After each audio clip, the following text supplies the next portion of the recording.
अस्सलाम वालेकुम। मैं हूँ हर्फ एन और मैं हूँ इस जंगल का मुहाफिज। आज हम कुछ नया और प्यारा सीखेंगे। वो देखो कितना प्यारा सा घर है। इन फॉर अ नेस्ट यानी परिंदे का घोंसला कितना आरामदेह है। अरे जराफे को तो देखो।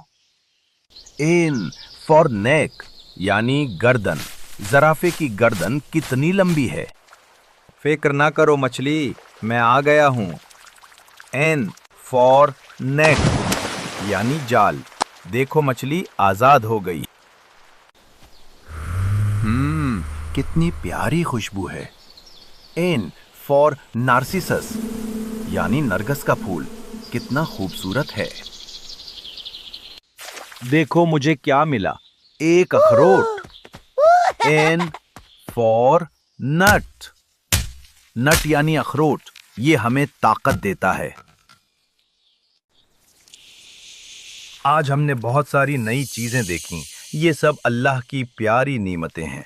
बच्चों, आपको एन से और क्या पता है? हमें कमेंट्स में जरूर बताएं। अल्लाह हाफिज।